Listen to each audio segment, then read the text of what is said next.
Hey world, and welcome to my April wrap up. I didn't read a lot of books in April, which is why I kind of forgot about filming this one, but the books I did read were some really good ones. So let's just get started right away with one that I don't have with me. Perfect!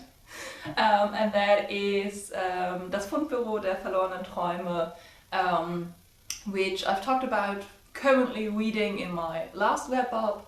I've read part of it while I was in Paris, which was really nice because part of it is set in Paris, or like the main character used to live in Paris, so she has like some fond memories of it.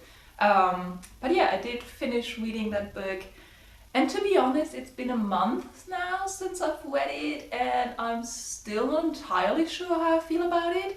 I did really enjoy reading it whilst I was reading it.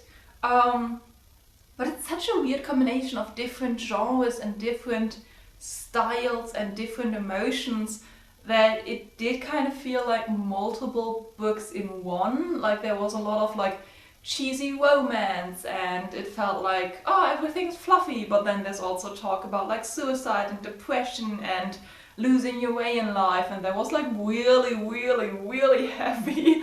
And then it also had some really interesting themes of like journey and world discovery, and it also had some really like funny and witty moments, and I'm just not sure. Whilst I was reading it, it felt like it all worked and it made sense, but now looking back at it, it feels like it was kind of, yeah, it didn't. So yeah, I'm not quite sure how I feel about it. Except that I really did enjoy reading it.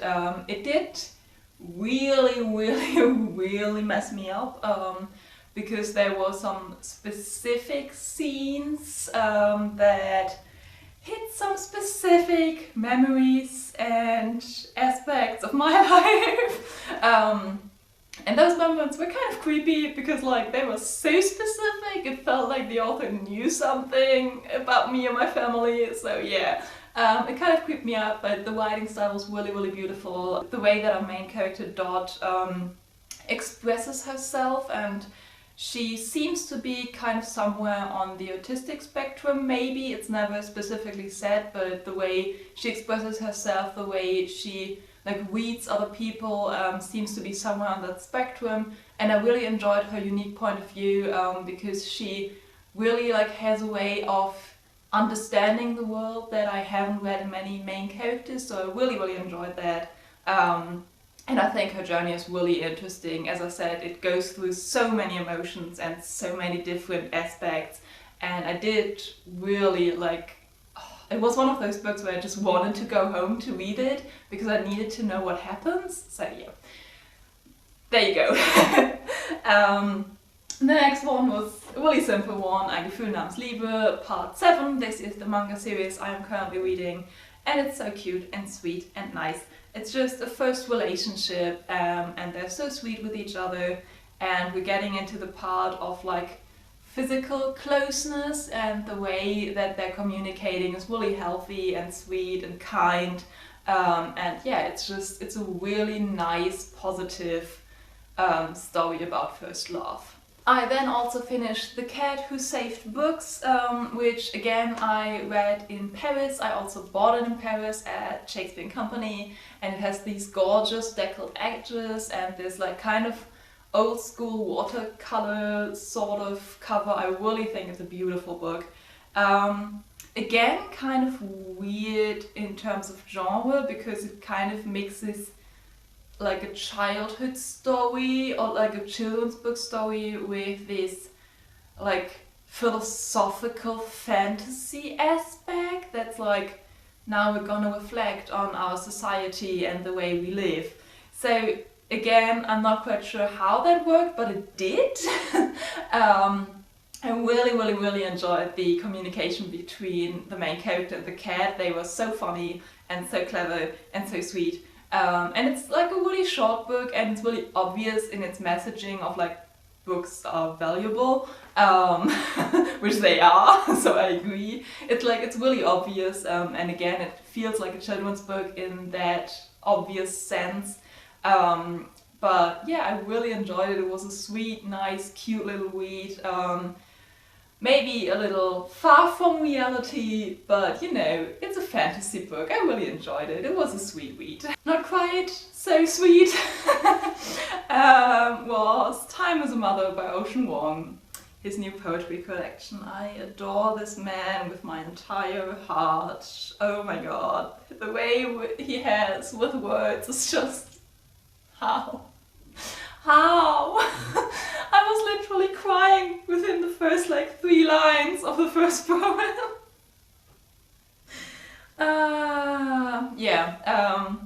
So this is Ocean Vuong's new poetry collection. Also, it's like gorgeous. It's matte and like, it's really, really beautiful. And when you take off the cover, it's also really gorgeous. It's just so pretty and so well done. It feels a little more self-centered than his other poetry. Obviously, his poetry and his stories are always about him in a sense, but this one really feels like self-centered and everything is around him and surrounding his person. I'm not quite sure how to explain it other than that. And it didn't feel like arrogant or anything, it just felt like there was a new perspective and kind of a shift in priority in regards to like his other stuff that I've read before. But I really, really enjoyed it. He's such a beautiful poet. His words are just gorgeous and hard-hitting, and I understand exactly what he wants me to feel, even if I don't understand the exact context, or like he sometimes uses phrases that make no sense to me, but I still feel the emotion and I don't know how he does it. And yeah, as I said, I was crying the entire way through. I also wrote a poem about it on my Instagram for Escape Will, if you want to check that out. It's in the link down below. But yeah, beautiful, beautiful, such a talented, wonderful man. Yeah. Kind of in the same aspect of like such a beautiful, talented person, Selena Godden, Mrs. Death, Mrs. Death. First of all, I just love the title. That is such a cool title. Mrs. Death, Mrs. Death. And there's so many different layers to it, and then when you read it, like there are more layers, and it meant something different than what I thought, but it also meant what I thought, and just the title alone is a masterpiece. I'm honestly kind of hoping that when they translate it into German, I kind of want to see what they do with the translation of the title. I'm guessing they're gonna keep the English title because you can't translate it with all those layers. But I'm kind of curious what they would do if they translated it. Anyway, moving on from the title, the book is also genius. It's kind of one of those where you have to go in blind. All I'm gonna say is that she is a poet and you feel it. It's a really poetic style. It's beautiful and gorgeous, and just so many like single sentences and phrases that I want to frame in gold because they're beautiful. But I do understand that it isn't everyone's style for an entire novel. Like my best friend was reading it at the same time and I think she stopped, at least she's like moving really slowly with it because it's not quite her style and she has some trouble like following the story with this style of writing. So I understand that if that's not your style, then that's okay. I really, really love it. I think it just adds so much more heart to the story. And yeah, just like really, really basic. It's about a young author writing the biography of Death herself. And all the ways it's explored and all the ways Death is portrayed are just so interesting and intricate, and just this may be one of the best books I've read definitely this year, maybe in the last 5 years. This is just so unique and original and beautiful and personal and just all the words. I love this so much. I want to read it again, and I just finished it. And then, finally, the last book I read in April is Supernova by Marissa Meyer. We did it. I think I've mentioned this in like at least 4 currently reading videos that me and my friend Lizzie, whose channel I'm gonna link, are buddy reading it, or were buddy reading it. We finally finished. I think it took us like maybe half a year, because first of all, it's a really big book. But second of all, like, you know, when we're buddy reading, and there's like the time difference, obviously, and then there's also like, she has stuff to do, I have stuff to do, and like, you know, there's always something going on. So we didn't like always read it. We took like little breaks, and then we got into it again, and then we had to catch up with the other one. But yeah, Lizzie and I read it, and I'm so glad that they were with me for this, because this book is genius, but also I was really scared. This is the 3rd part in the series, which is, yeah, Renegade series, and I genuinely think this should be taught in schools. The way that power dynamics in political structures are portrayed, and the way that like everyone thinks they're doing the right thing, and that it's like they have a good reason for the way they exploit others because the end goal is good. Like, it's just, it's so real that it made me mad how well done it is. Yeah, I think it should be taught in schools. I think it's really clever. The character dynamics are genius and beautiful, and like, I felt every single one. Like, even the ones that don't like each other, you understand why, and the ones that are like complicated, you really understand it and get it and feel them, and I just... Also the superpowers, this is like superheroes and villains, and the powers are really unique. Like, obviously you have like the super strong and the flying and that kind of stuff, but one of the main characters can draw things to life. He like does little sketches and then they come to life, and that's really clever. I love this book so much.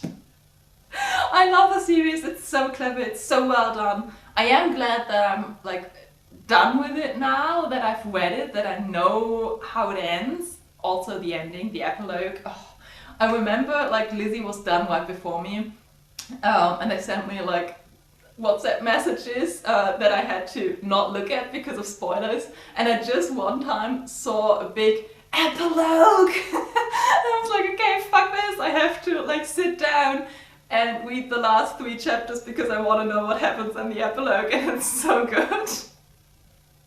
So yeah, really glad I read this with someone.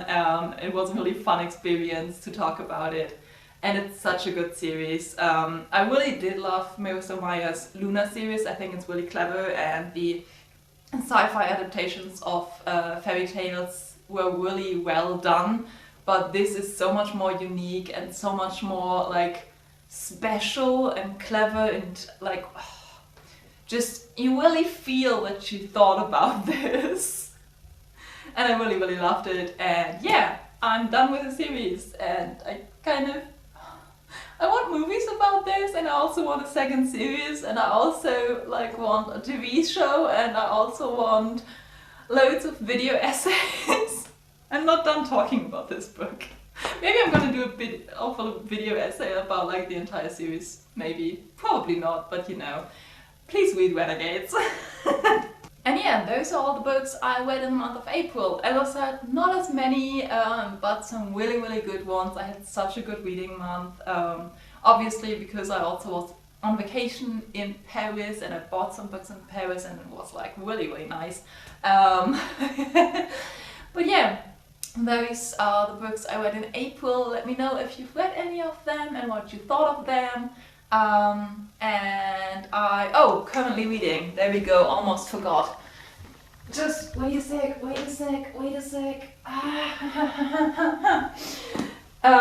This kind of feels like cheating because I only have like 10 pages left, but I am currently reading The Secret Book Club by Lyssa Kay Adams. This is the 4th part in the series, and as I said, I am almost done. I'm gonna finish this video now and then I'm gonna finish this book. Also because I have a work event where I'm gonna talk about it, so kind of have to finish it before that. But yeah, that's what I'm currently reading, and I'm really enjoying it. I did enjoy the 3rd part more than the 4th one, but I think the series in general is really sweet, and it's one of those like cheesy romances where I wish more men would also read it, because the friendship dynamics of the main man are just really healthy, and I think, you know, men could use that. So yeah, that's what I'm currently reading. And I hope you enjoyed this video. I hope you always have a reason to smile, and I shall see you soon. Bye!